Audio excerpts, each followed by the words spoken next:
Good morning, everybody.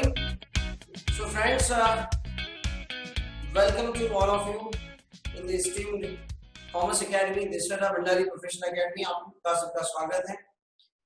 Hope so आप सभी घर में हैं, सुरक्षित हैं और खुश भी होंगे ही. So, friends, हम लोग इस वक्त अकाउंट की क्लास कर रहे हैं और ये हमारा लगभग अभी 4th सेशन है. बहुत सारे स्टूडेंट्स आज ही क्लास को ज्वाइन हुए हैं, तो उनके लिए मैं बता दूं अभी हमारे ऑलरेडी 3 सेशन हुए थे. In that all the 3 session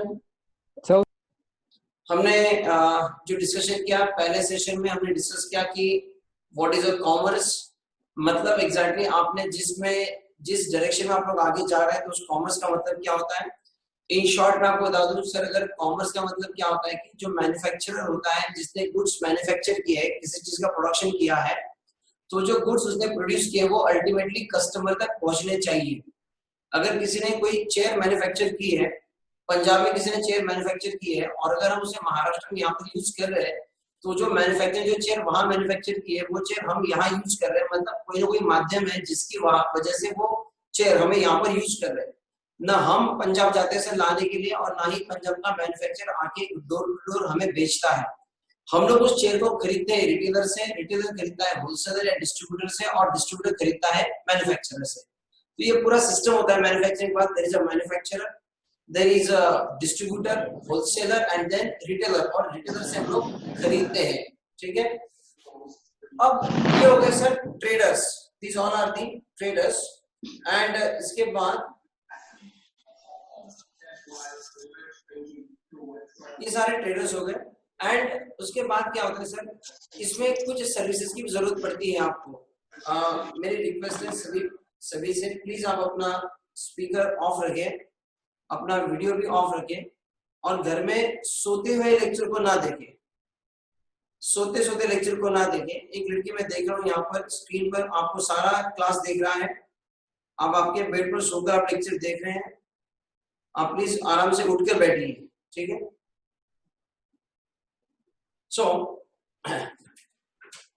तो सिर्फ आपको पेमेंट तो आपको देखिए, गुड्स तो मैन्युफैक्चर करती है through distributor, through wholesaler, through retailer, वो हमारे तक पहुंचेंगे. फिर इसके बीच में आपको उसको पेमेंट करना पड़ेगा. So you require banking system. Goods लाने के लिए you require transportation, so there must be transport system. फिर गाड़ी का बीच में एक्सीडेंट हो सकता है, उसमें नुकसान हो सकता है, so you require insurance. Then market को बढ़ाने के लिए, कस्टमर को बढ़ाने के लिए हमको करनी पड़ती है एडवर्टाइजमेंट. इन सबका फाइनेंशियल जो भी है, फाइनेंशियल बुक्स ऑफ अकाउंट्स है, वो प्रॉपर्ली मेंटेन किए नहीं किए, इन लोगों ने अच्छे से कायदे से टैक्स भरा नहीं भरा सर, इसके लिए आपको जरूरत पड़ेगी चार्टर्ड अकाउंटेंट की. तो बिजनेस करने के लिए जितनी मैन्युफैक्चरर, होलसेलर, रिटेलर की जरूरत होती है, उतनी ही जरूरत कुछ सर्विसेज की होती है, जैसे कि ट्रांसपोर्ट सर्विस है, बैंकिंग सर्विस है, इंश्योरेंस सर्विस है, एडवर्टाइजिंग सर्विस है, मार्केटिंग सर्विस है, चार्टर्ड अकाउंट की सर्विसेज है. तो इन सभी सर्विसेज और जो आपका डिस्ट्रीब्यूटर, होलसेलर, रिटेलर, ये जो सारे ट्रेडर्स हैं, इन सबको मिलाकर जो कहा जाता है sir, it is called as commerce. तो अल्टीमेटली एक लाइन में अगर मैं आपसे कह दूं कि anything which is manufactured by a manufacturer to make it available in the hands of customer, you require number of traders and you require number of services. तो ये सारे ट्रेडर्स और सर्विसेज को मिलाकर जो कहा जाएगा, it is what your commerce is. How to manufacture, ये हमारा ऑब्जेक्ट नहीं है सर. मैन्युफैक्चरिंग कैसे करना, ये हमारा काम नहीं है. ठीक है. फिर हमने डिस्कशन स्टार्ट किया था ऑन अकाउंट्स. तो बेसिकली अकाउंट हमने पिछले 2 सेशन में क्या डिस्कस किया है, हम लोग बहुत बेसिक बात डिस्कस कर रहे हैं कि दैट इज अकाउंटिंग. मतलब ये जो सब्जेक्ट डेवलप क्यों हुआ, तो बेसिकली जो भी ट्रांजैक्शंस हम लोग करते हैं, जो भी लेन देन हम लोग करते हैं, उसका रिकॉर्डिंग होना चाहिए और वो रिकॉर्डिंग सिस्टमैटिक तरीके से होना चाहिए. तो जो भी आपके व्यवहार होते हैं ना सर, जो भी आप खरीदते हैं, बेचते हैं, तो बिजनेसमैन आपने एम्प्लॉयज को सैलरी पेड करता है, अपना शॉप का रेंट भरता है, इलेक्ट्रिसिटी का बिल भरता है, कई लोगों से गुड्स खरीदता है, असेट्स को खरीदता है, मशीनरीज को परचेस करता है. ठीक है. फर्नीचर बनवाता है सर, बैंक में पैसे डिपॉजिट करता है, बैंक से पैसे विड्रॉ करता है, लोगों को पेमेंट कभी कैश में करता है, कभी ऑनलाइन पेमेंट करता है. कस्टमर से जो आपको पैसे आते हैं, कभी कैश में आते हैं सर, कभी ऑनलाइन आते हैं, कभी बैंक ट्रांसफर से आते हैं. तो ये जो सारे ट्रांजैक्शंस है ना सर, इसका रिकॉर्डिंग होना चाहिए और वो रिकॉर्डिंग सिस्टमैटिक तरीके से होना चाहिए. अगर आपने प्रॉपर रिकॉर्ड मेंटेन नहीं किया तो आपने अल्टीमेटली बिजनेस जो स्टार्ट किया to earn a profit, to earn a more profit and to earn more and more profit.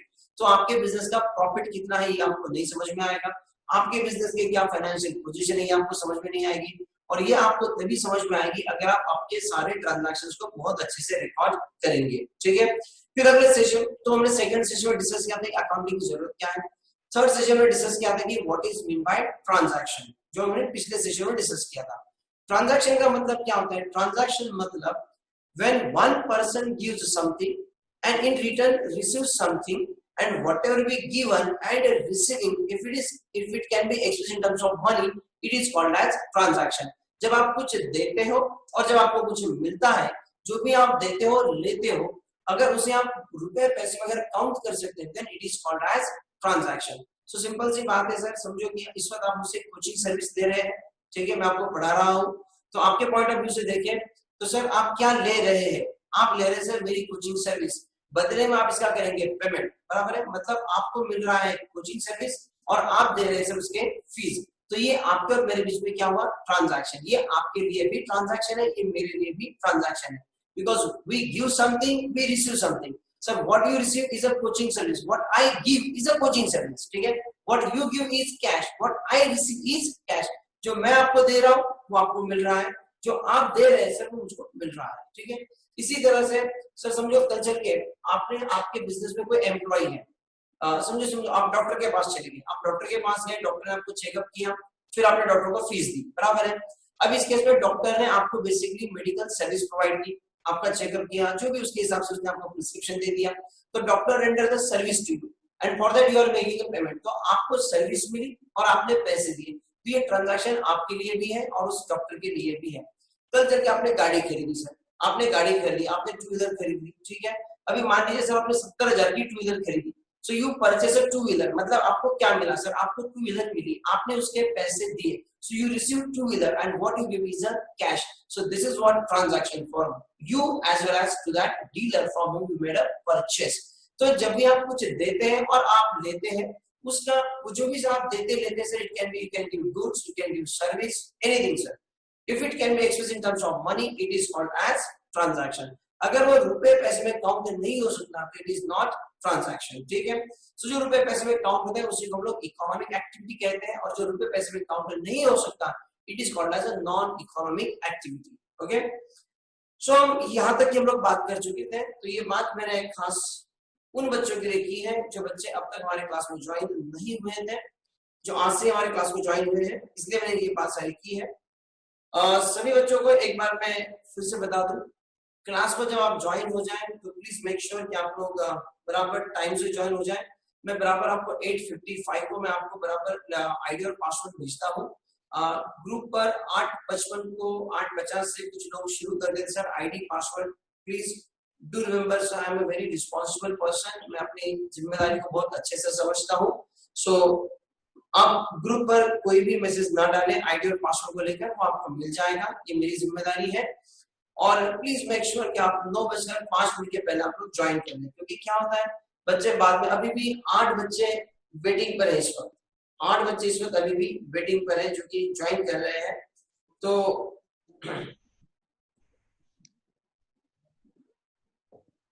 क्या होता है, ये बच्चे बीच में जब ज्वाइन होते हैं ना तो लेक्चर में थोड़ा सा डिस्टर्बेंस आ जाता है। So please make sure initially ये चीजें होती रहेगी। आई होप धीरे धीरे आप भी इस सिचुएशन में नॉर्मल हो जाएंगे।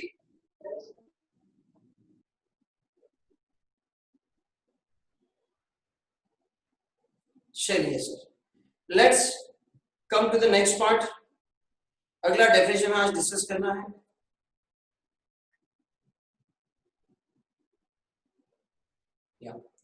और अगला जो डेफिनेशन को डिस्कस करना है, it is what your proprietor is.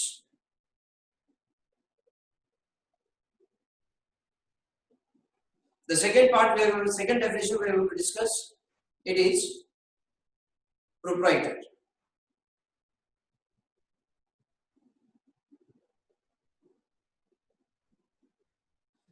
So sir, proprietor मतलब क्या sir? Proprietor is nothing but the owner of business, is nothing but owner of business। और बिजनेस का ओनर कौन होता है sir? Who is the owner of business? The person who provides capital for the business. कल चल के sir आपने कोई बिजनेस शुरू कर दिया, ठीक है सर, आपने खुद ने कोई एक बिजनेस शुरू किया, तो आप इस बिजनेस को सबसे पहले क्या देंगे sir? You will give capital, मतलब भांडवल, वो जो भी होगा सर, लेट्स से 5 लाख रुपए, ठीक है। You started a business by investing rupees 5 lakh into business. So in this case, you will be called as a proprietor. You will be called as a proprietor. You will be the owner of that business. So the person who provide capital for the business, who is the owner of business, is called as proprietor. Okay, बहुत simple है। I think इसको लेकर किसी को कोई confusion नहीं होगा। I hope it is very clear. A person who owns a business is called its proprietor. He contributes capital to the business with the intention of earning profit. So ultimately, जो भी person business में पैसा लगाता है, sir capital invest करता है, उसका intention क्या है sir? His intention is very clear. He wants to earn more and more profit. I hope it is clear, sir. इसमें कोई difficult नहीं था। आगे हम बात करते हैं sir goods।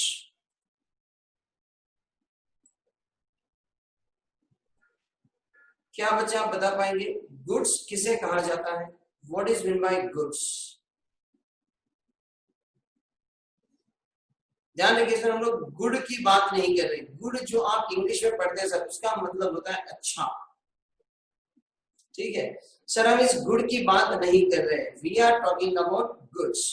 So what is mean by goods? क्या कोई स्टूडेंट रिप्लाई करेगा इसके लिए?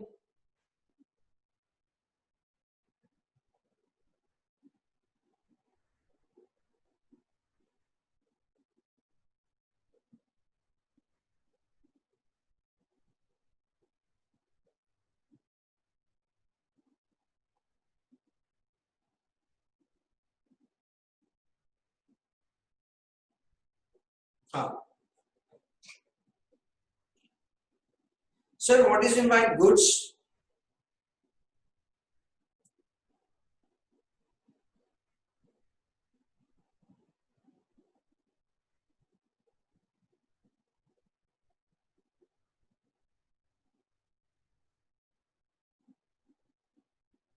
या शाहिद कहता है sir it's manufacture product. Om कहता है सर प्रोडक्ट्स मैन्युफैक्चर। खुशी कहती है आर्टिकल परचेज और सेल।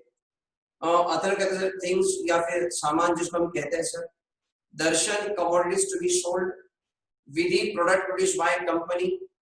ओम हो गया। Gautami the product which are manufactured for sale. Purti anything that can be purchased by trader. Very good, ठीक है। सो बहुत सारे बच्चों का कंट्रीब्यूशन था इसके अंदर। क्या मेरा स्क्रीन आपको दिख रहा है? इसमें कुछ बच्चों की कंप्लीटली से स्क्रीन नहीं दिख रहा है। Aditi articles, Raj things purchased, Gauri things which are bought and sold by business. Very good. क्या आपको मेरा स्क्रीन दिख रहा है sir? Can you see the screen? आप प्लीज मुझे रिप्लाई कीजिए yes or no। कुछ बच्चों की क्वेरी सर स्क्रीन नहीं दिख रहा है। Can you see the screen?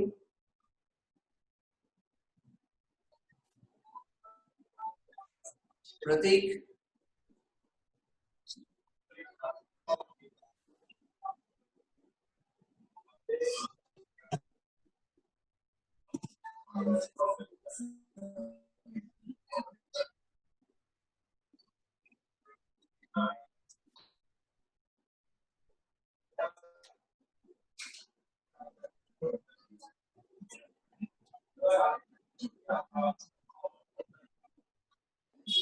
जो बच्चे अभी ज्वाइन हुए वो प्लीज। ओ बच्चों ने शरारत शुरू कर दी। बच्चों ने खुद नहीं लिखना चालू कर दिया स्क्रीन पर।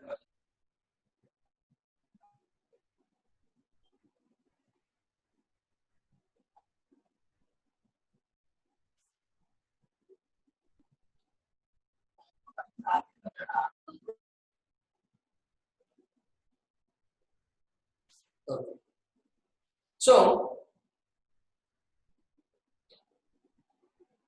now what is my goods?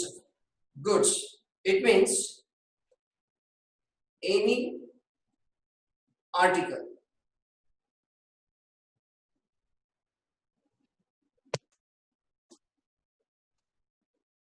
It means any article or any commodity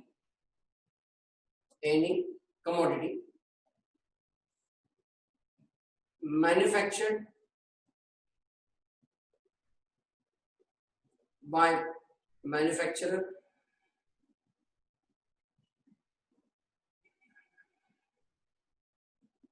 or purchased by trader. For what, sir? For what? For sale. तो जो भी मैन्युफैक्चरर ने जो भी चीज मैन्युफैक्चर की है with the intention of its sale. अब मान लीजिए सर ये, अरे कोई बच्चा बात कर रहे हैं, प्लीज आप अपने आपको अनम्यूट कर लें. आप अपना स्पीकर बंद रखिए सर.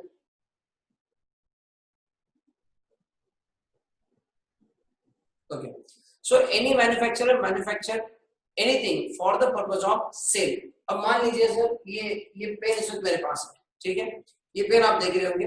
अब ये जो पेन जिस कंपनी ने बनाया, ठीक है, उसका इंटेंशन क्या था? अल्टीमेटली उन्होंने इतने सारे पेन क्यों बनाए होंगे? The ultimately intention is for the purpose of sale. ठीक है.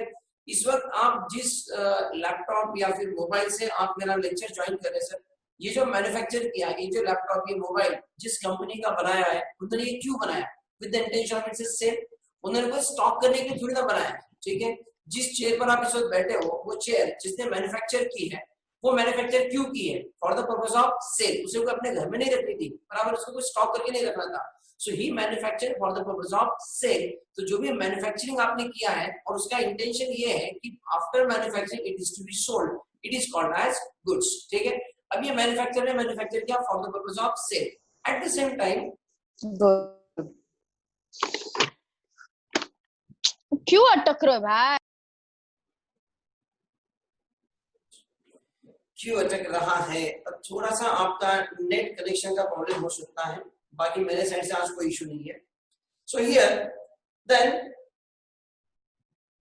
कोई भी दुकान में आप जब जाते हो, कोई भी शॉप में आप जब जाते हो, सर कल्चर के चलिए आप किसी गारमेंट शॉप में चले गए, किसी गारमेंट शॉप में चले गए, वहां का जो गारमेंट ओनर है उसने वहां पर जो भी क्लॉथ्स रखे हैं, मे बी टी शर्ट है सर, जीन्स है, टॉप है, बहुत सारी चीजें हैं, ये जो उसने परचेस किया सर, ये उसने खुद ने नहीं बनाया, ठीक है. ये उसने किसी होलसेलर से या फिर डायरेक्टली मैन्युफैक्चरर से वो लेके आया.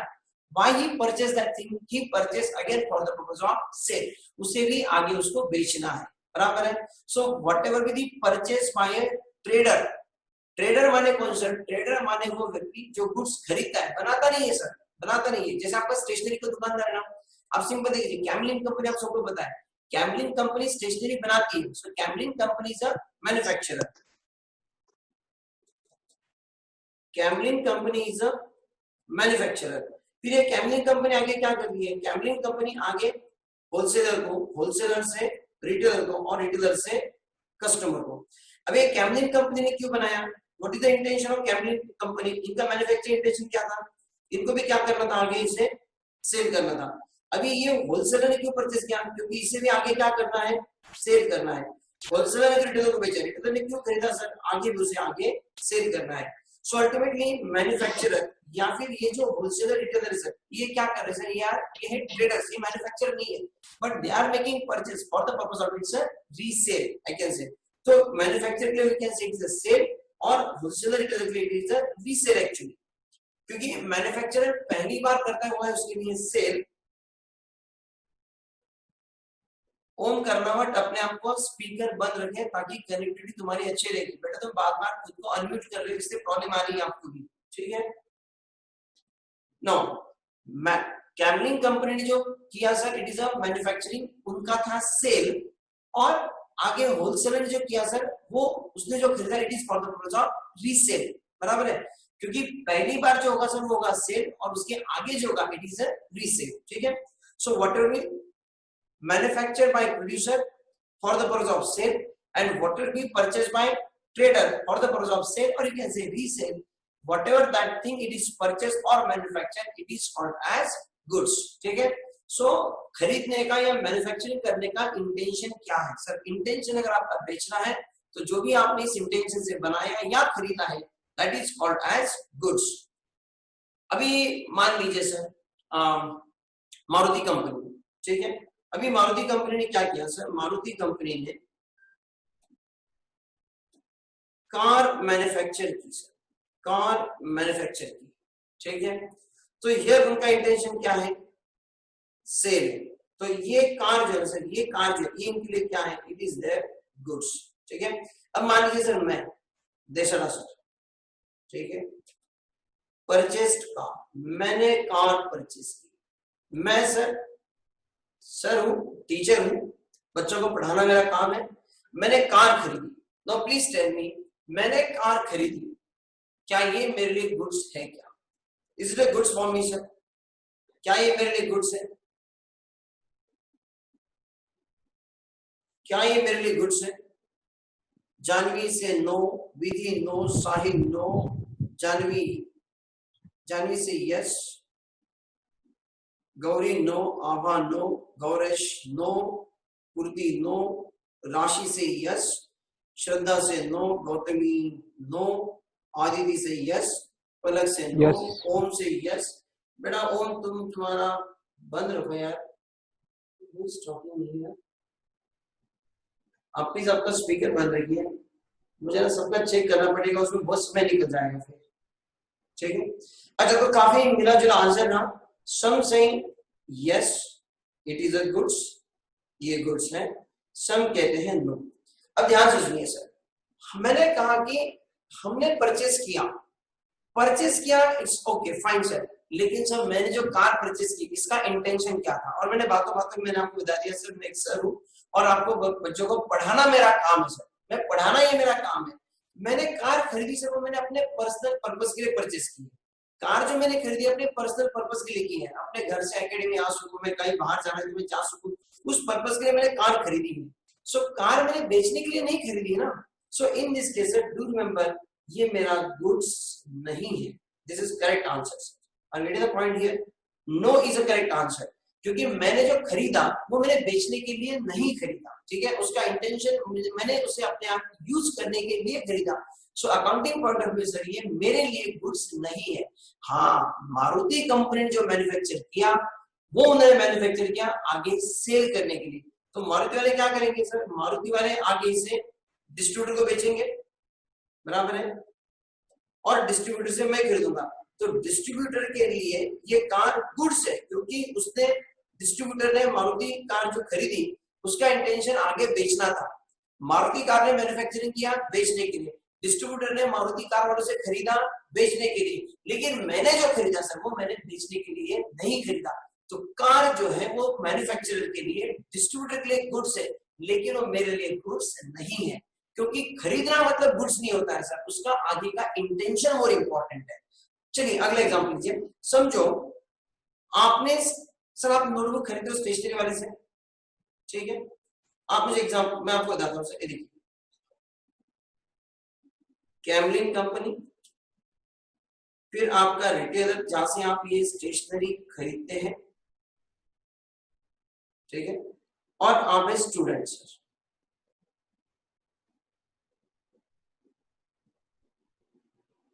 कैमलिन ने किया मैन्युफैक्चरिंग और दिया रिटेलर को, रिटेलर ने दिया आपको, got it. So now please tell मी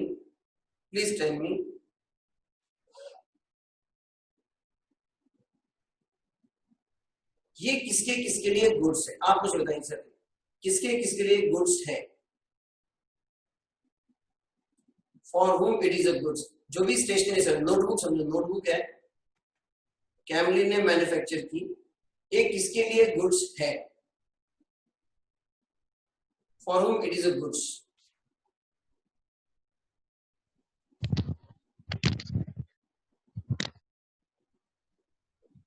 प्रतीक कहता है सर मैन्युफैक्चरिंग रिटेलर के लिए, आदिति कहती है कैमलिन रिटेलर के लिए, सम्यक कहता है कैमलिन रिटेलर के लिए, सम्यक कहता है कैमलिन रिटेलर के लिए, जानवी सेम,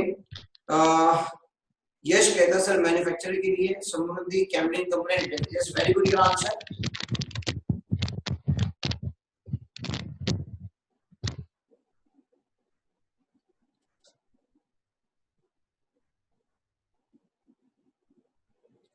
सो यहाँ पर देखिए कैमलिन ने जो मैन्युफैक्चर किया वो सेल करने के लिए, इसलिए कैमलिन के लिए ये गुड्स आएगा सर। रिटेलर ने खरीदा क्योंकि उसको आगे बेचना था, इसके लिए रिटेलर के लिए गुड्स आएगा। लेकिन आपने जो खरीदा ना सर, आपने खरीदा, आपका इंटेंशन आगे सेल करने का नहीं है, बल्कि उसे आपका इंटेंशन यूज करने का है, इसलिए ये आपके लिए गुड्स नहीं है। Got it sir? खरीदी हुई हर चीज गुड्स नहीं होती, उसके पीछे का इंटेंशन ज्यादा इंपॉर्टेंट है। अगर आपने, मैं फिर से बता दूं sir, whatever manufactured by manufacturer for the purpose of sale and whatever purchased with the intention of its sale, then it is called as goods.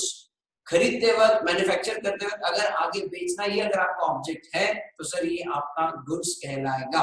Got it? I hope this is clear.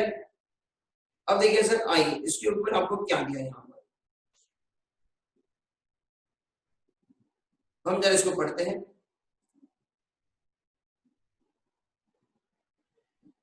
Goods means any commodity or article purchased by trader or manufactured by manufacturer for sale. Goods is the article in which a trader regularly deals. ठीक है? But obvious है sir, जो trader होता है, अगर stationery का trader है तो बार बार उस चीज को खरीदता है जिसे उसे आगे बेचना है। तो स्टेशनरी वाला सर बार बार नोटबुक खरीदेगा। तो क्यों खरीदेगा sir? Because he is dealing in that item. Okay, so goods is the article, goods is the article in which trader regularly deals. Any article purchased is not goods. What is important is the object for which it is purchased. तो सबसे important बात है sir ये वाली, what is important is the object for which it is purchased. ठीक है? The object of purchase or manufacture must be sale only. For example, motor vehicle purchase for use for a long period of time, then motor purchase cannot be called as a goods purchase. जो कि मैंने आपको मेरा example दिया था कि मैंने car purchase की और मुझे उसे, मैंने वो बेचने के लिए नहीं ली सर, मैंने कार खरीदी अपने पर्सनल पर्पस के लिए, अपने खुद के यूज के लिए। ठीक है? So in that case car जो है ये मेरे लिए गुड्स नहीं होगी। Motor vehicle purchase for use, purchased for use cannot be called as goods. However, if a person engage in a stationery business and if he purchase notebook, book, pens, pencils, etc., all such purchases will be called as goods. बिल्कुल सही बात है। Stationery वाले ने ये सारी जो चीजें, नोटबुक, बुक्स, पेन, पेंसिल उसने परचेस की है, तो ये उसने क्यों परचेस किया है? Why he made a purchase? The intention is to make sale. That's why it is called as goods. Because in all these cases, items are purchased for resale purpose only. Got it? किसी ने hand raise किया था यहाँ पर?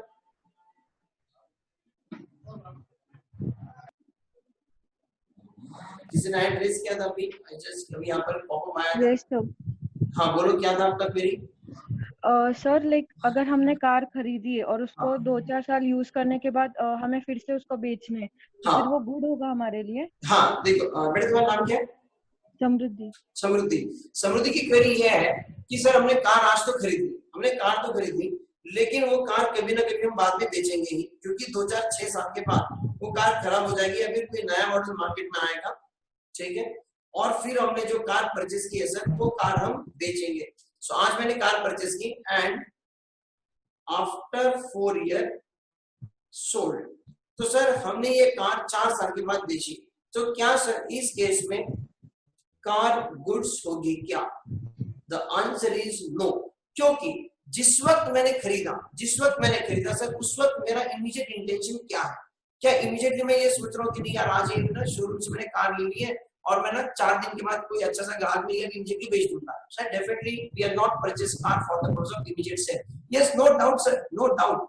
जो car हमने purchase की है वो हम आगे चल के उसको बेचने वाले ही है, लेकिन आज खरीदते वक्त उसका इंटेंशन इमीडिएट सेल का नहीं है, इसलिए ये कार आपका गुड्स नहीं कहलाएगी। ठीक है सर? आप घर में फर्नीचर बनवाते हो, फर्नीचर जब बनवाते हैं सर, या फिर आपने घर में सोफा खरीदा, तो सोफा आपने खरीदा तो सर वो सोफा कभी ना कभी तो खराब होने वाला है सर। 2 साल, 4 साल, 6 साल, 10 साल, 12 साल, 15 साल, फिर तो उसकी लाइफ खत्म हो जाएगी, फिर आप उसको बेचेंगे। मतलब 15 साल के बाद आप उसको बेच रहे, इससे वो गुड्स नहीं बन जाता सर, क्योंकि जब आपने खरीदा तब आपका इंटेंशन क्या था, तब आप उसको इमीडिएटली बेचना था क्या? Answer is no. ठीक है? तो भले आपने कार में क्या 4 महीने से अगर आपने बेच दी ना, तो in that case it is not your goods. I hope Samriddhi is clear. Samriddhi क्या ये क्लियर हो गया तुम्हारा पॉइंट? फाइन, शायद से कनेक्ट नहीं हो पा रही फिर से। I hope it is clear for everyone.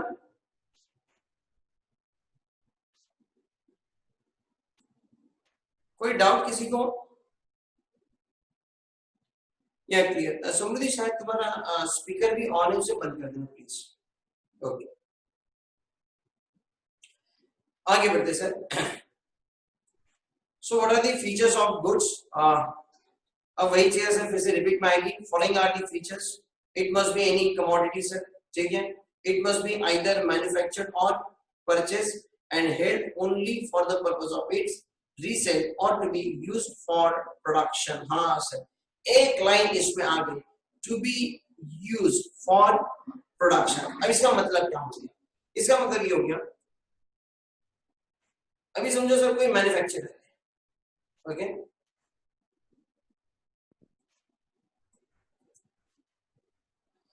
There is a manufacturer, ठीक है। अभी मैन्युफैक्चरिंग जो है ना सर, मैन्युफैक्चरिंग को किसी प्रोडक्ट का मैन्युफैक्चर करता है सर। समझो मान लीजिए कॉस्मेटिक बनाने वाली कॉस्मेटिक मैन्युफैक्चरर है, तो वो यहाँ पर जो है ना सर वो कोल्ड क्रीम वगैरह मैन्युफैक्चर कर रहे हैं। क्या मैन्युफैक्चर कर रहे हैं सर? कोल्ड क्रीम वगैरह मैन्युफैक्चर करते हैं। लेकिन जो मैन्युफैक्चरिंग जिस मशीन पर वो करते हैं सर, उस मशीन को चलाने के लिए उन्हें फ्यूल लेना पड़ता है। ये जो मशीन है जिसके ऊपर मैन्युफैक्चरिंग चलेगा, इस मशीन को चलाने के लिए इसके अंदर आपको फ्यूल डालना पड़ेगा। Got it? Fuel मतलब क्या है sir? It might be diesel, it may be paraffin, it may be gas oil, है? तो ये जो सारी चीज है सर, ये आपको मशीन को चलाने के लगता है सर, मशीन को चलाने के लगता है। अब ये डीजल आपने परचेज किया मैन्युफैक्चरिंग पर्पस के लिए, फिर इस मशीन से क्या बना सर? ये इस मशीन से बना कॉस्मेटिक, ठीक है। ये कॉस्मेटिक आपने बनाया for the purpose of sale, इसलिए कॉस्मेटिक जो है sir, cosmetic is undoubtedly your goods, क्योंकि cosmetic manufacture for the purpose of sale. सवाल ये आता है सर, ये जो डीजल है, ये जो डीजल है सर, ये तो हम लोग बेच नहीं रहे सर, ये हम बेच नहीं रहे सर, ये हम लोग क्या कर रहे हैं? हम लोग मैन्युफैक्चरिंग प्रोसेस यूज कर रहे हैं। तो क्या इस केस में डीजल इज माय गुड्स? क्या डीजल हमारा गुड्स है क्या? The answer is yes, answer is yes, क्योंकि ये डीजल आप यूज कर रहे हैं सर प्रोडक्शन पर्पस के लिए, ठीक है। So here diesel is consume, आपने इसको कंजम्पशन किया फॉर द पर्पस ताकि manufacture cosmetic and which is for the purpose of sale. मतलब जो फाइनल गुड्स आपको अल्टीमेटली सेल करना है, उसके लिए आज आप डीजल यूज करें। मतलब diesel you are using indirectly to support your sales activity, बराबर है। इसलिए यहाँ पर डीजल जो है ये आपका गुड्स में आएगा sir, anything which is consuming your production process. Got it? तो बहुत सारी चीजें होती है सर प्रोडक्शन के अंदर यूज होती है, जो कि फाइनल प्रोडक्ट में प्रेजेंट नहीं होती है। तो जो भी आपने परचेज किया है प्रोडक्शन प्रोसेस में यूज करने के लिए, वो भी आपका गुड्स कहलाएगा।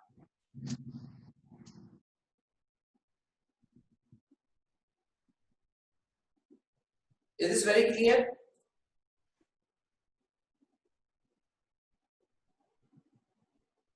यस, किसी को कोई डाउट है पूछ लीजिए ना। आर्या से नो सर, मुझको तो समझ में आ गया, बाकियों का पता नहीं। आई होप क्लियर है सबको। फिर इट्स वेरी सिंपल वन, आगे बढ़ते हैं।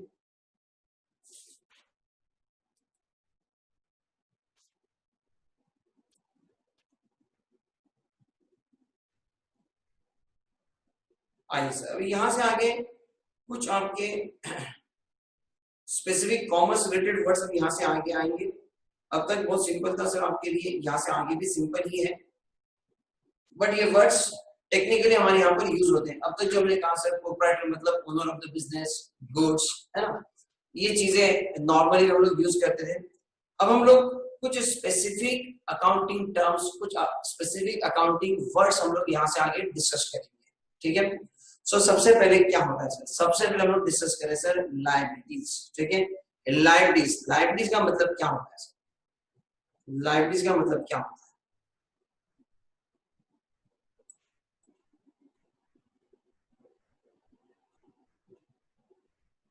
What is in by liability sir? आप क्या समझते हैं लायबिलिटी मतलब क्या होती है सर?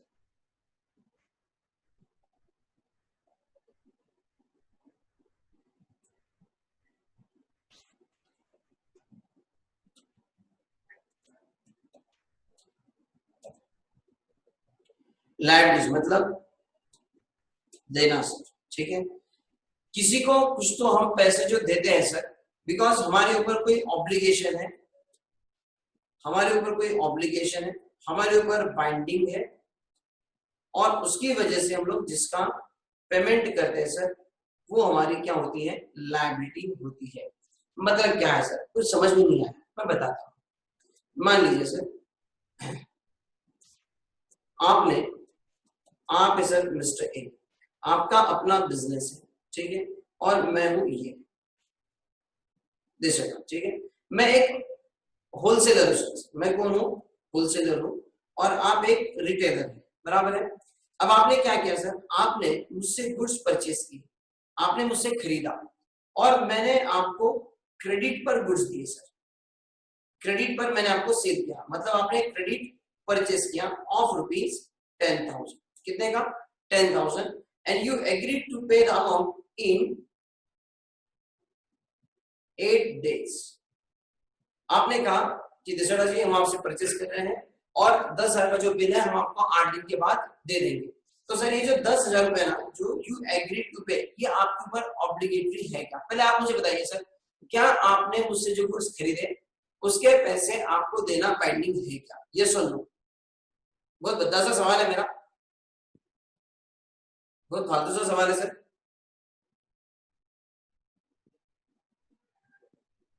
बिल्कुल सही सर, ये आपको मेरे ऊपर, आपको मुझे पैसा देना आपके ऊपर बाइंडिंग है, ऑब्लिगेटरी है, बराबर है सर। तो ये जो आपके ऊपर बाइंडिंग है सर, ये जो आपके ऊपर बाइंडिंग है, ऑब्लिगेटरी है, ये आपकी ड्यूटी है, responsibility to make the payment, क्योंकि आपने मुझसे खरीद के रखा हुआ है सर। तो ये जो आपने 10,000 मुझे पेड करना है sir, this is what called as a liability, ये होती है सर लायबिलिटी, गॉट इट। तो जो भी पैसे हमको किसी को देने हैं और वो हमारे ऊपर बाइंडिंग है, ऑब्लिगेटरी है, that is called as liability. जैसे आप देख रहे हैं सर, इस वक्त आप हमारा क्लास कर रहे हैं, ठीक है, इस क्लास की एक फीस है, हालांकि हमने इसके लिए आपको ऑफर भी दिया हुआ है कि आप 10 दिन तक हमारा क्लास ज्वाइन कीजिए, आप देखिए आपको क्लास किस तरह से समझ में आता है, समझ में नहीं आता है, ये आप खुद डिसाइड करें, और उसके बाद आपको डिसीजन लेना है। उम्मीद है सर आप मेरी क्लास को पसंद कर रहे होंगे, आपको समझ में भी आ रहा होगा। हाँ, छोटा सा इसमें इशू, सिर्फ टेक्निकल इशू हल्का फुल्का कभी आ जाता है सर, वो ना आपके ना ही मेरे कंट्रोल में। जैसे कि कभी कभी हो सकता है कि मेरे साइड से इंटरनेट कनेक्शन डाउन हो जाए, और little bit for the moment हो जाता है, बाद में कनेक्ट हो जाता है। कभी आपके साइड से इशू आ जाता है, कभी कोई बीच में बच्चा लेट ज्वाइन कर लेता है, तो अच्छा नहीं ना सर, उसको बाहर रखूं, तो मैं उसको ऐड कर लेता हूँ, तो वो हल्का फुल्का डिस्टर्बेंस आता है। अगर ये हल्का फुल्का डिस्टर्बेंस छोड़ दूं, तो आई थिंक सर आपको मेरी क्लास समझ में आ रही होगी, आपको शायद पसंद भी आ रही होगी। तो हमने आपको एक ऑफर दिया हुआ है कि भाई आप 10 दिन तक हमारी क्लास को ज्वाइन कीजिए, बैठिए, देखिए, आपको ठीक लगता है, अगर आपको लगा हाँ यार ये अच्छा लग रहा है, सर जो कह रहे समझ में आ रहा है, तो फिर आपको फीस देना बाइंडिंग है, अदरवाइज नहीं है सर। अगर आप 10 दिन का दिए कहेंगे ना, नहीं सर हमने 10 दिन का कर लिया, बट नहीं सर हमें क्लास नहीं ज्वाइन करना सर, नो प्रॉब्लम, आप क्लास लीव कर सकते हैं। लेकिन अगर आपका मन बनता है, आपका इंटेंशन बनता नहीं यार सीखना है, तो दिशा सर से, सर पढ़ाते हैं सर का 20 साल का एज ए सीए करके एक्सपीरियंस है, हल्का फुल्का टेक्निकल इश्यू के लिए हम इतने अच्छे फैकल्टी को नहीं छोड़ सकते, और आपने मन कर लिया कि नहीं आपको क्लास करना है, आपको ज्वाइन करना है, ठीक है, आपको अगर ज्वाइन करना है तो फिर आपको क्लास की फीस पेड करनी पड़ेगी।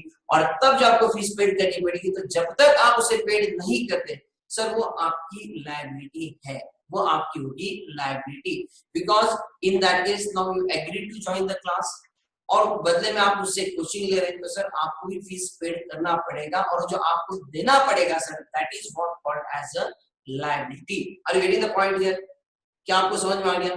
कल चल के हमने बैंक से लोन लिया सर, हमें बिजनेस की में जरूरत थी, और हमने बैंक से लोन लिया, हम बैंक के पास गए और बैंक को हमने एप्लीकेशन लगा दी, और बैंक से हमने 5 लाख रुपए का लोन लिया, ठीक है। तो ये जो 5 लाख रुपए का लोन लिया सर, ये मुझे वापस करना पड़ेगा। मुझे बैंक के जो टर्म्स, मैंने जितने साल 5 साल के लिए अगर लोन लिया है, तो वो इंस्टॉलमेंट में मुझे ब्याज के साथ में वापस करना पड़ेगा सर। ये जो मुझे वापस करना पड़ेगा ना सर, इसी को कहा जाता है लायबिलिटी। अभी जो वर्कर्स हमारे यहाँ पर काम करते हैं सर, महीना भर काम करते हैं, that worker is providing service, so at the end of the month we have to pay the salary, हमें उनकी सैलरी या वेजेस पेड करनी पड़ेगी। तो जो हमको पेड करना पड़ेगा ना sir, it is what called as a liability, क्योंकि हमारे ऊपर ऑब्लिगेशन है, बाइंडिंग है। क्यों बाइंडिंग है सर? क्योंकि उसने हमें ऑलरेडी सर्विस प्रोवाइड की है, और हमें उसके लिए उसको देना पड़ेगा। तो जब तक आप उसे नहीं देते सर, ये आपकी लायबिलिटी है। हाँ, एक बार पेड कर दिया तो लायबिलिटी खत्म होगी। सर आपने हमारी क्लास की फीस खत्म पेड कर दी तो फिर आपकी लायबिलिटी अब नहीं रही, क्योंकि अब फिर से थोड़ी आपको डबल डबल थोड़ी पेड करना है। आपने एम्प्लॉय की सैलरी पेड कर दी, सर आपकी लायबिलिटी खत्म होगी। हाँ, बट अगले महीने के लिए वो काम कर रहा है तो सर अगले महीने के लिए फिर से जब तक आप उसको पेड नहीं करेंगे वो आपकी लायबिलिटी रहेगी।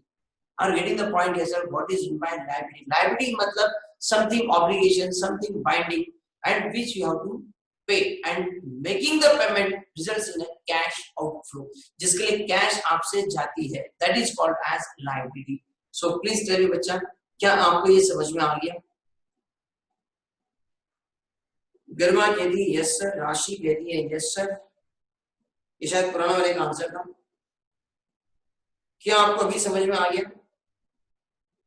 Yes sir. Aditi, Vedant, Janvi, Harshali, Gauri, Swaraj, Raksha, Purti, Sanskriti, Aditi, everyone से यस। गौतमी, पलक, एवरीवन से यस। आर्या से yes. Brahmi yes. Okay, yes sir. अब बेटा ये कौन ज्वाइन हो गया? 9GXKBB, और उसके बाद फिर से एक आंसर आया है यस सर, BB57B6BT। ऐसे लगता है कौन से गृहस्थी के बच्चे आए हुए हैं, मैं जानता हूँ।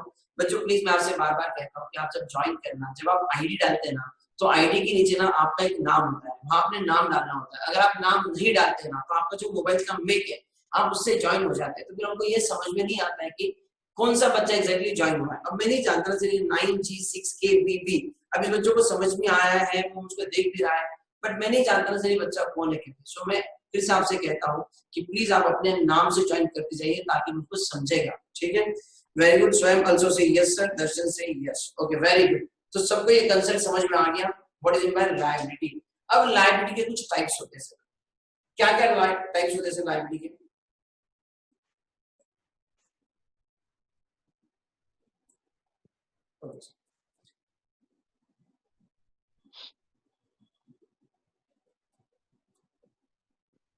Types of liability, there are three types of liability. One is a short term liability, second is a long term liability,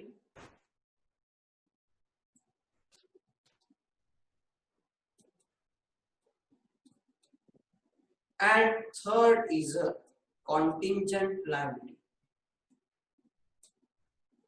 Okay, तीन तरह की लायबिलिटी होती है sir. One is a short term liability, one is a long term liability, and one is a contingent liability.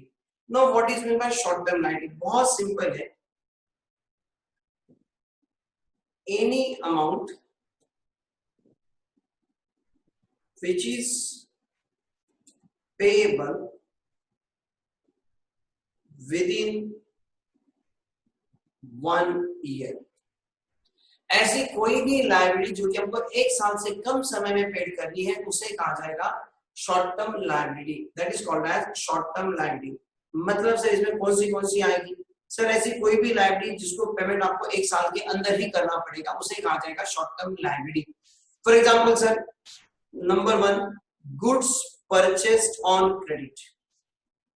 जो आपने sir उधारी पर goods खरीदे, मैंने जैसे कहा था कि मैं एक मैन्युफैक्चरर हूं या फिर ट्रेडर होलसेलर हूं, आपने मुझसे गुड्स खरीदे, ठीक है? तो सर मैं आपको मैक्सिमम कितना क्रेडिट पीरियड दूंगा? आपको क्या लगता है सर? ठीक है, आप मेरे बहुत नजदीकी हैं, आप मेरे बहुत पहचान के हैं, आपका क्रेडिट ट्रांजैक्शन बहुत अच्छा है सर, आपके साथ मेरा पिछला अनुभव भी काफी अच्छा रहा हुआ है, आप समय से पैसे देते हैं, तो मैं आपको हमेशा उधार सेल कर दूं। इसका मतलब सर मैं आपको कितने दिन का क्रेडिट देता हूँ? अब जरा बताएंगे सर।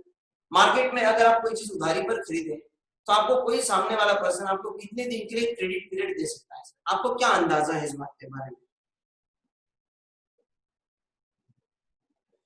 सब में कह रहा है सर नॉर्मली 1 महीने का क्रेडिट मिलता है। प्रतीक कहता है it depends on the relationship. Prateek मैं थोड़ा सा प्रिसाइजली चाहूंगा कि सर हमारी रिलेशनशिप काफी अच्छी है और हम लोग एक दूसरे को काफी अच्छे से जानते हैं, हम लोग रिश्ते में भी हैं, लेकिन फिर भी समय कितना दिया जाएगा?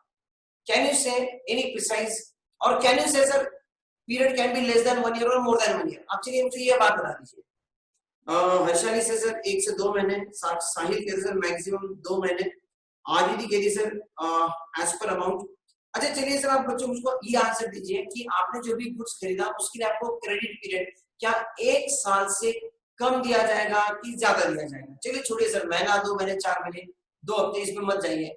क्या पीरियड 1 महीने से 1 साल से कम देंगे या 1 साल से ज्यादा देंगे, ये आप मुझको बताइए सर। आपका रिलेशन दोस्ताना बहुत बहुत गहरा है, उसमें कोई डाउट नहीं सर। विधि कह रही है sir less than 1 year, Abha less than 1 year, Gauri से less than 1 year, Shraddha 1 year sir, less than 1 year, Purti, Garima sir आपकी आवाज नहीं आ रही है। ओके ओके, सब टेक्निकल इशू बेटा, कोई बात नहीं है। श्रेयस से less than 1 year, Mithilesh less than 1 year, Shruti less than 1 year, Gauri less than 1 year. मतलब आप सभी मानते हैं सर, आप थोड़ा बहुत व्यवहारिक ज्ञान रख रहे हैं सर, बहुत अच्छी बात है। और बच्चे कह रहे हैं सर डेफिनेटली इसके अंदर 1 साल से कम का पीरियड दिया जाएगा, और क्योंकि 1 साल से कम का पीरियड दिया जाएगा, so in that case this will be called as my short term liability, this will be called as short term liability, क्योंकि पेमेंट मुझे कब पेड करनी है, it is to be payable within a year, 1 साल के अंदर हमें paid करना है। so goods purchase on credit is my short term liability, it is my short term liability। then number 2, salary payable to employee, salary payable पे। सो employ ने काम किया दिया सर, तो महीना खत्म हो गया तो उसके बाद इमीडिएटली हमको उसकी सैलरी देनी है। हम ऐसा नहीं बोल सकते कि तूने काम किया हाँ 3 साल के बाद, है ना, ऐसा थोड़ी ना चलता है सर। तो मई का महीना खत्म हो जाएगा तो हमें उसकी सैलरी देनी पड़ेगी, तो सैलरी हम सर इमीडिएटली महीना खत्म होते से ही दे दें, या फिर अगले हफ्ते में 2-4-6 दिन में उसको सैलरी, मैक्सिमम 10 दिन के अंदर ही सैलरी दी जाती है सर। 1 साल तो बहुत दिन की बात, बहुत दूर की बात सर, 1 महीना भर कोई एम्प्लॉय उठता नहीं है। So we have to pay this salary. So this salary payable is my short-term liability. Then sir rent payable, जो जगह अगर आपकी अपनी नहीं है और अगर आप रेंट की जगह यूज करते हैं, जो रेंट आपको देना पड़ेगा, so that rent payable से ये भी आपको 1 महीना खत्म हो गया कि इमीडिएटली आपको पेड करना पड़ता है। So rent payable is your short-term liability. Then bank overdraft. Oh, bank overdraft. Sir ये बैंक ओवरड्राफ्ट क्या होता है?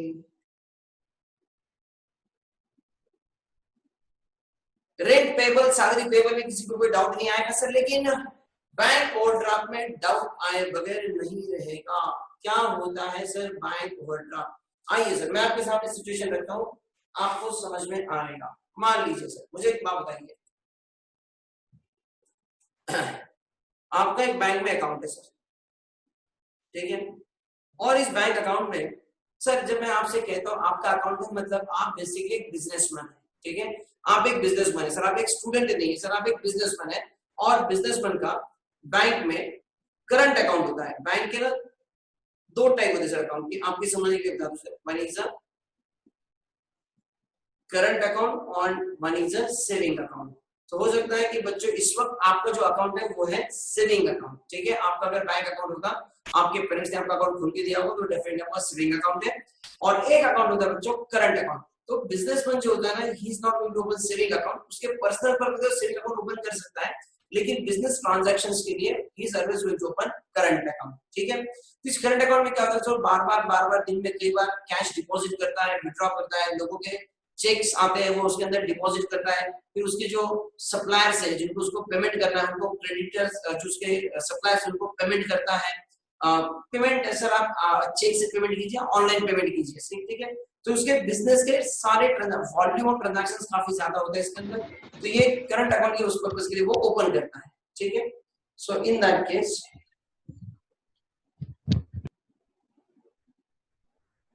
students join here please, let me admit them।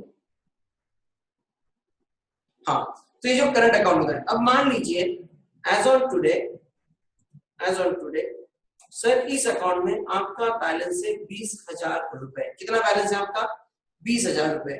और कोई आप एक सप्लायर है सर, कोई आप एक सप्लायर है और आपको उसे 22,000 का चेक देना है, आप उसको चेक से पेमेंट करना चाहते हैं और उसका पेमेंट आपको पेमेंट करना है सर 22,000, ठीक है। सो क्या आप मुझे बताएंगे क्या उसका पेमेंट हो पाएगा। आपके अकाउंट में बैलेंस है 20,000 रुपए और आपने चेक इशू किया है 22,000 रुपए का। क्या ये जो आपका सप्लाई है, क्या ये 22,000 का पेमेंट होगा क्या? क्या ये उसे पेमेंट करना अलाउड होगा क्या? Aditi raise the hand.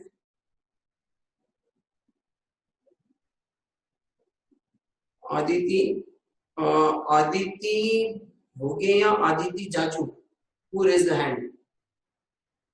एक बार फिर से हैंड रेज करेंगे। विल यू प्लीज अगेन, या फिर मैं मान लेता हूं गलती से होगा फिर। ओके ठीक है, चलो तो आप मुझे बताएंगे सर इस केस के अंदर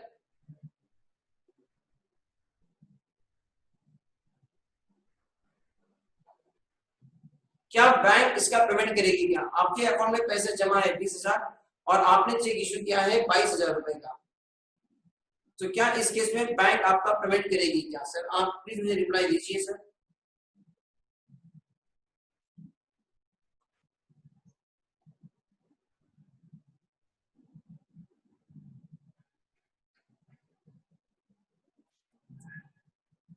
यस, क्या इसका पेमेंट बैंक करेगी?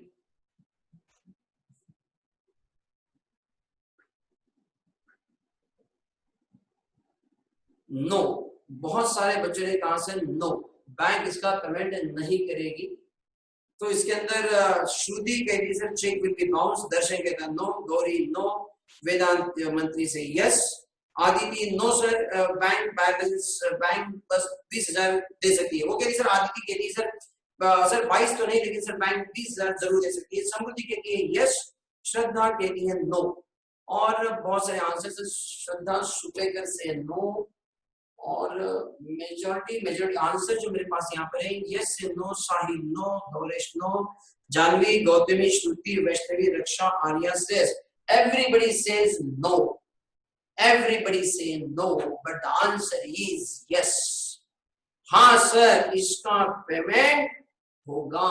ओए होए सर क्या बात कर रहे हो, ऐसे कैसे हो सकता है, ऐसे कैसे होगा सर, बैंक ऐसा कैसा कर सकती है? बैंक कहती है सर बैंक के पास जमा 20,000 हम 22,000 का चेक काटे सर, तो बैंक कैसे हमको 22,000 का पेमेंट करेगी? सर यही तो है सर, यही तो बात है।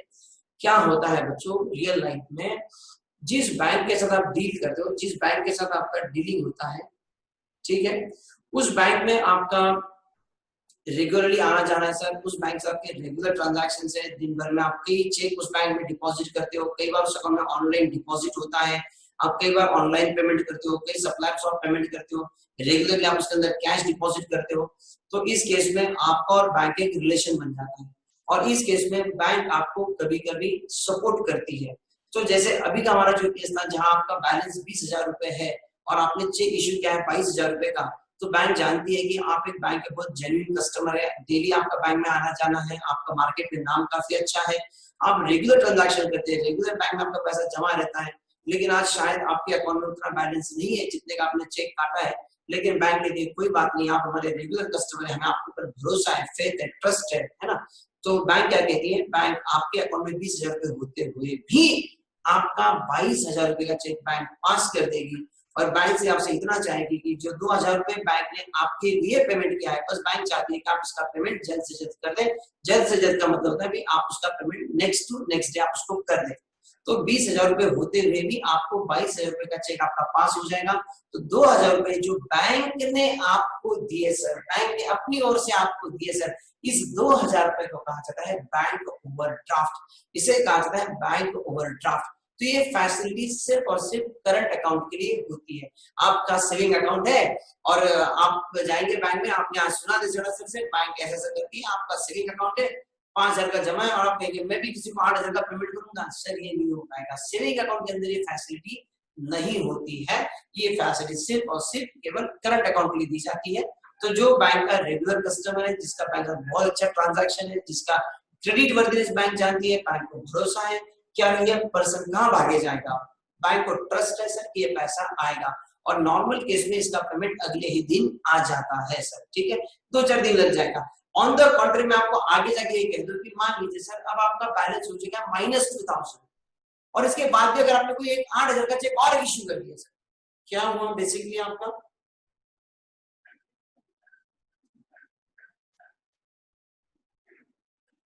यहाँ आपका बैलेंस कितना हो चुका है, -2000, और आपने और एक चेक इशू किया सर, चेक इशू कर दिया कितने का, 8000 का। डू रिमेम्बर सर, फिर भी आपका ये चेक पास हो जाएगा। मतलब आपका बैलेंस पहले के 2000 और 8000 का और एक चेक आपने इशू कर दिया, बैंक उसे भी पास करा के देगी सर। तो इस केस में ये जो 10,000 सर, दिस 10,000 का balance is called as bank overdraft. इसे प्यार से बैंक ओडी कहा जाता है, ठीक है। तो अगले दिन जैसे ही आप फिर से बैंक में पैसे जमा कर देंगे, जैसे ही आप बैंक में पैसे जमा कर देंगे, तो ये आपका ओडी बैलेंस जो है सर, ये ऑटोमेटिकली जीरो हो जाएगा। मान लीजिए सर मैंने अगले दिन डिपॉजिट किए, मैंने बैंक में डिपॉजिट किए 21,000 रुपए, तो सबसे पहले बैंक क्या करेगी, बैंक ने आपको जो 11,000 दिया था वो ऑटोमेटिकली कैंसिल हो जाएगा और आपका जो बैलेंस बचेगा सर 11,000 का बैलेंस बचेगा, ठीक है। तो मान लीजिए सर ये 23 मई को आपका 10,000 का ओवरड्राफ्ट था, 27 मई को आपने डिपॉजिट कर दिया। So with in a 4 day sir, with in a 4 day ये 10,000 रुपए आपने पेड कर दिए। सो ये जो 10,000 sir, this is what called as bank overdraft. और ये जो बैंक ओडी होता है सर, ये आपको इमीडिएटली पेड करना पड़ता है। फ्यू डेज का ये बैंक ने आपको दिया हुआ क्रेडिट है, हालांकि इसके ऊपर 3-4 दिन के लिए आपको इंटरेस्ट जरूर चार्ज होगा। जिसके ऊपर कुछ क्वेरीज है, मैं क्वेरीज दे लेता हूँ पहले।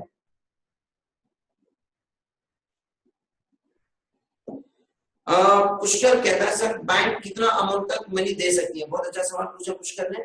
गौतमी पूछती है सर जिसका करंट अकाउंट है उसका चेक बाउंस हो सकता है क्या। ओके, संस्कार ने हाथ रेज किया, मैं एक बार संस्कार से बात कर लेता हूँ और फिर मैं आपके ऊपर भी आ जाता हूँ फिर से।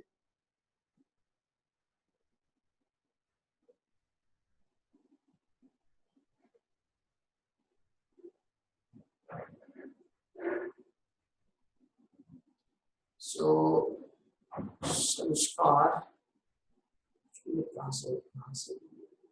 अच्छा, संस्कार में तुम्हारी बात पर फिर से आ जाता हूँ। Okay, no problem.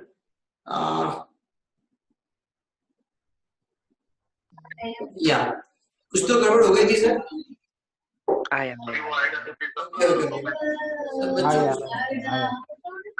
Please stop your speakers, please I am back. कुछ टेक्निकल इशू हो गया था शायद से,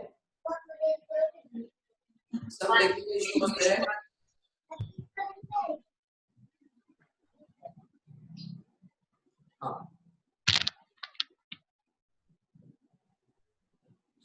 तो बच्चों यहाँ पर एक सवाल ये था कि बैंक आपको कितना ओवरड्राफ्ट दे सकती है। अगर समझो आपका अकाउंट में बैलेंस नहीं है तो भी बैंक आपको कितना ओवरड्राफ्ट दे सकती है। सर ये केस टू केस बेसिस पर डिपेंड करता है, आपके कितने ज्यादा बैंक से ट्रांजैक्शंस हैं उसके ऊपर ये चीजें डिपेंड करती है, ठीक है। तो इसका कोई स्पेसिफिक लिमिट नहीं है कि आपको कितना ओवरड्राफ्ट दिया जाएगा करके, ठीक है। देन कुछ सवाल मैं और ले लूं आपके।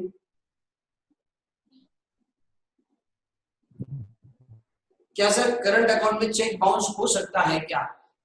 चांसेस कम होते हैं, क्योंकि वैसे तो यहाँ पर आपका जो बैलेंस था पहले 20,000 का बैलेंस था, ठीक है। आपने यहाँ पर 20,000 का बैलेंस था और आपने 22,000 का चेक इशू किया है, तो ये चेक आपका पास हो गया।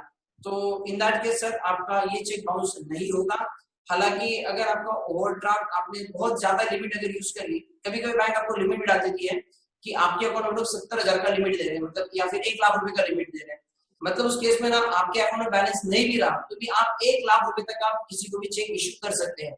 अगर आपने उससे ज्यादा अगर आपने बैंक की लिमिट यूज कर ली तो सर फिर वो चेक आपका बाउंस जरूर होगा। Got it? और क्या क्वेरीज थी? मेरे पास है यहाँ से पीछे की कुछ क्वेरीज निकल गई है, तो आप प्लीज अगर फिर से पूछेंगे तो अच्छा रहेगा। 2-4 बच्चों ने क्वेरीज रेज की थी, मेरे यहाँ से क्वेरीज निकल गई है।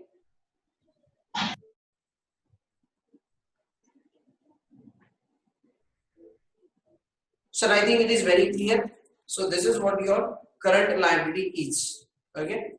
क्वेरीज अगर आप पूछेंगे तो फिर से अच्छा रहेगा, क्योंकि 2 ही क्वेरीज में ले पाया, कुछ क्वेरीज निकल गई मेरे यहाँ से।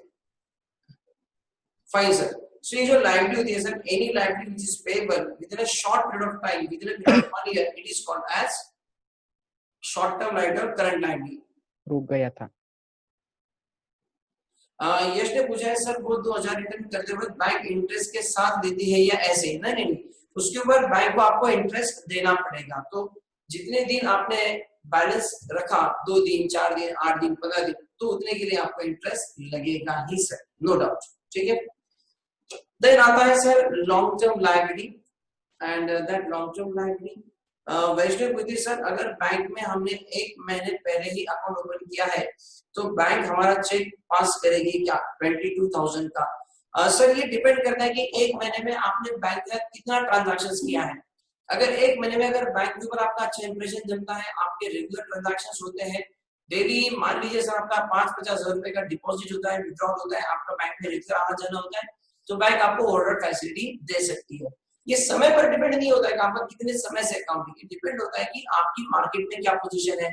बैंक के लोग आंख के अंधे नहीं होते हैं, बैंक को पता होता है सर आप बिजनेसमैन है, आपकी मार्केट में क्या रेपुटेशन है, लोग आपके बारे में क्या बोलते हैं, तो ये चर्चाएं बैंक मैनेजर तक, बैंक ऑफिसर्स तक पहुंचती है और उसके बेसिस पर आपकी फैसिलिटी डिसाइड होती है। हालांकि उसके बाद बैंक एक अपर लिमिट जरूर लगाती है आपके ट्रांजैक्शन को देखकर, हाँ भी कस्टमर अच्छा है, इसकी लिमिट 50,000 रुपए, मतलब बैलेंस नहीं भी रहा तो भी 50,000 रुपए तक आप ओवरड्राफ्ट को अलाउड है। किसी का ट्रांजैक्शन बहुत अच्छा है, मार्केट में रेपुटेशन अच्छा है, नाम बड़ा है सर, बिजनेस बड़ा है, तो उसकी लिमिट शायद 2 लाख भी हो सकती है, किसी की लिमिट 10 लाख भी हो सकती है। ठीक है, तो ये होता है सर, नो प्रॉब्लम। ठीक है, सो आई थिंक ये एक क्वेरीज थी इसके ऊपर, इट्स 10 हो चुके हैं। सो बच्चा मैं आज यहीं पर रुक जाता हूँ। It's a long term liability and contingent liability हम लोग कल डिस्कस करेंगे। नोट्स के लिए मैं आपको बता दूं, मैंने पहले भी बताया था, जो बच्चे आज ज्वाइन हुए उनके लिए बता दूं, नोट्स मैं इमीडिएटली आपके ग्रुप पर एक बार फिर से पोस्ट कर देता हूँ। कल बहुत सारे बच्चे नए ज्वाइन हुए हैं, तो नोट्स मैं आज ग्रुप पर एक बार फिर से डाल देता हूँ। आप इस नोट्स का प्रिंट ले लीजिएगा, आप अपने लोकल लेवल पर, अगर आपको चाहिए तो आप हमारे मार्केट के ऑफिस में आ सकते हैं और वहां से भी आप 4 बजे तक आप नोट्स की प्रिंट आउट ले जा सकते हैं सर। यहाँ पर हार्ड कॉपी हमारे पास अवेलेबल है। जो बच्चे बाहर से ज्वाइन कर रहे हैं सर, उनके लिए हम लोग इस हार्ड कॉपी भेज नहीं पाएंगे, तो बेटर है आप अपने एंड पर आप अपने लोकल में इसकी प्रिंट आउट निकाल लें। ठीक है बच्चों, आज थोड़ा सा टेक्निकल इशू रहा, गड़बड़ मत करना सर। ठीक है, ये छोटी छोटी चीजें होती रहती है, हम कल से ध्यान रखेंगे टेक्निकल इशू ना आए। ठीक है, so thank you so much. Okay, bye bye, will continue tomorrow.